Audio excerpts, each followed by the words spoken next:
Hello everyone, welcome and welcome back to my channel Healer of the Ages Hindi Urdu tarot. हमारी स्टूडिंग का topic है late night thoughts of your person.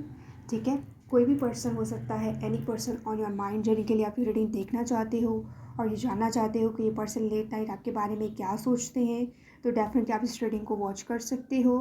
और ये timeless reading है, यानी आप जब चाहें इस रीडिंग को वॉच कर सकते हैं, कोई टाइम लिमिट नहीं है।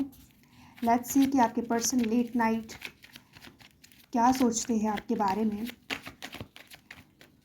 Late night thoughts of your person, क्या उनकी लेट नाइट थॉट्स होती हैं। 8 ऑफ कप्स, आपसे मूव ऑन करने का सिचुएशन या आपको छोड़ने का डिसीजन इस पर्सन का था, लेकिन late night I am getting guys, ये पर्सन अपने डिसीजन को रिग्रेट करते हैं। उनको रिग्रेट होता है कि उन्होंने गलत फ़ैसला किया है, उन्होंने आपसे मूव ऑन करने का सोचा था, लेकिन this person is still stuck on you. और वो सैड होते हैं अपने डिसीजन को लेकर के, उनसे एक गलती हुई है और गलत फ़ैसला उन्होंने लिया है।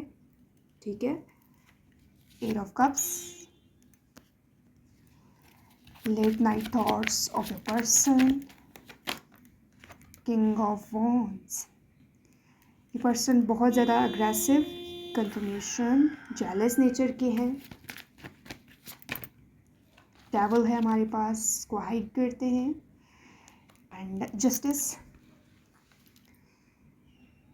इस पर्सन ने आपको अच्छे से ट्रीट नहीं किया है, उन्होंने आपको बहुत ज़्यादा फॉर ग्रांटेड लिया, आपकी वैल्यू नहीं की, आपके साथ जस्टिस नहीं किया, आपको वो चीज़ें नहीं दी जो आप डिज़र्व करते थे इस रिलेशनशिप में। हमेशा ये चाहते थे कि बस आप ही एफ़र्ट पुट करें, लेकिन इनकी तरफ से आपके लिए कोई भी एफ़र्ट इन्होंने नहीं किया।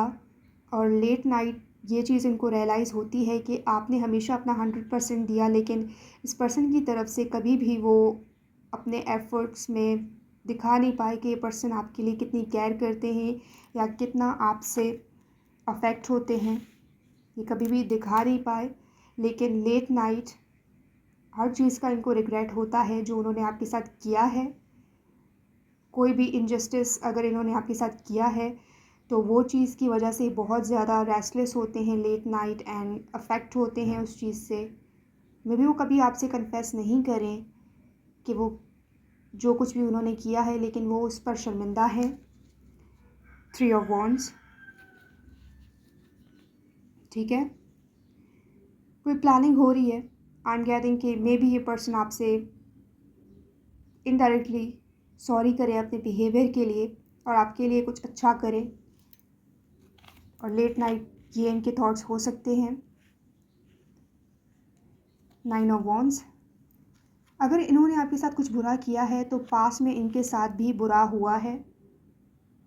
मे बी वो चीज़ आपसे हिडन है और उन्होंने वो चीज़ आपसे एक्सप्रेस नहीं किया है, लेकिन पास में भी ये बहुत ज़्यादा बुरी तरीके से हर्ट हुए हैं। स्ट्रेंथ लियो की एनर्जी है, कैप्रिकॉर्न की एनर्जी है। कहीं ना कहीं अभी वो सारा जो पास्ट का ट्रॉमा है, सब चीज़ें हैं, वो अभी इनके सेल्फ से बाहर आ रहा है। ठीक है, और वो उन चीज़ों पे कंट्रोल नहीं कर पाते, इसीलिए इनके रिलेशन आई एम गेटिंग के वर्क नहीं करते, क्योंकि पास के जो वाउंड हैं अभी तक उस चीज़ से वो हील नहीं हुए और आपके साथ कनेक्शन में आए हैं। अगर सेपरेशन है, ब्रेकअप हुआ है आप लोगों का, तो यही रीज़न है कि पास्ट का जो रिलेशन है वो अभी तक इस पर्सन को ट्रिगर करता है और वो अभी भी इस कनेक्शन में भी उस चीज़ से अफेक्ट होते हैं। ठीक है, कोई ऐसी चीज़ है इस पर्सन के माइंड में जो शेयर नहीं कर पा रहे आपके साथ। स्टार, लेकिन एक उम्मीद, एक होप उनको आपकी नज़र में दिखाई देता है और उनको ऐसा लगता है कि आप उनको उस चीज़ से हील करोगे।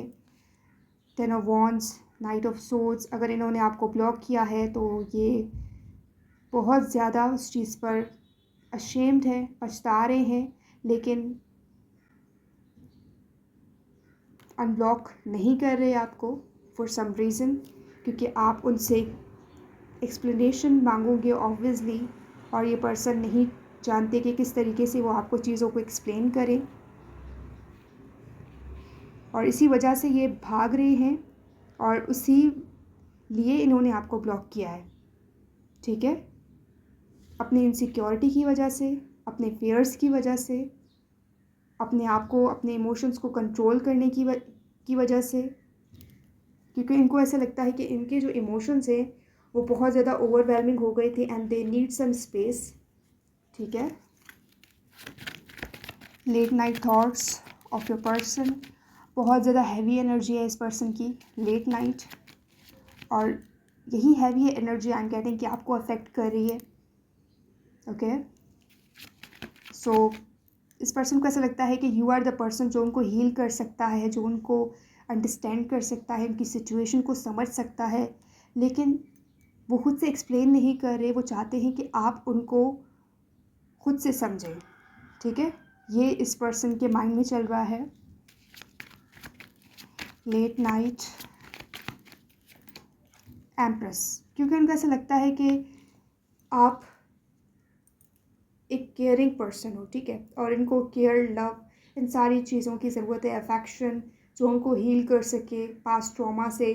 चाइल्डहुड ट्रॉमा भी हो सकता है इस पर्सन को, ठीक है। ज़रूरी नहीं है कि कोई पास्ट पर्सन ने इनको चीट किया है या फिर उस चीज़ से वो अफेक्ट हुए हैं। कोई ट्रॉमा, फैमिली इश्यूज़ भी हो सकते हैं जिसकी वजह से ये पर्सन बहुत ज़्यादा वाउंडेड हैं, और वो चाहते हैं कि आप उस पर्सन को हील करें अपने लव से, अपने अफेक्शन से, और एक होप उनको आपकी नज़र में दिखता है, और इसीलिए ये पर्सन इस कनेक्शन पे गिव अप नहीं कर रहे हैं।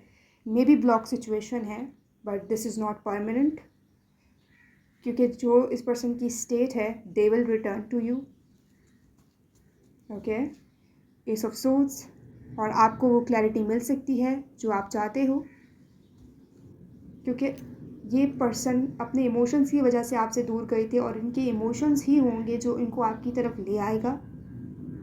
आपकी प्रेजेंस ये बहुत ज़्यादा मिस कर रहे हैं उस चीज़ को। आपको बहुत जल्द क्लैरिटी मिल सकती है इस पर्सन की तरफ से, क्योंकि कुछ चीज़ें हैं जो आप दोनों के दरमियान हैं और वो बहुत ज़्यादा स्ट्रॉन्ग है। That is something which is not temporary, okay.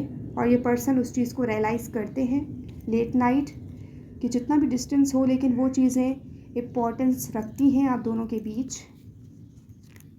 King of wands और क्वीन ऑफ वॉन्ड्स, एक दूसरे के अदर हाफ, काउंटर पार्ट, एक दूसरे को सपोर्ट करना, एक दूसरे की हेल्प करना, तो ये चीज़ें हो सकती हैं। एस ऑफ पेंटिकल्स, ये पर्सन आपको कुछ ऑफ़र कर सकते हैं कि जिस तरीके से चीज़ों को बेटर किया जा सके। कोई ऐसी ऑफ़र ये आपको कर सकते हैं कि दोबारा से चीज़ों को रीस्टार्ट किया जाए और हर चीज़ भुला कर एक न्यू बिगिनिंग की जाए, एक नई शुरुआत की जाए, और दोबारा से जो भी चीज़ें हैं वो रिपीट ना हो। तो ये अश्योरिटी आपको दे सकते हैं। आई एम गेटिंग दिस हियर। और राइट गाइस, यही थी आपकी रीडिंग। अगर आप इस रीडिंग को क्लेम करते हैं तो मुझे कमेंट करके ज़रूर बताइएगा। I will see you in the next reading. Bye bye.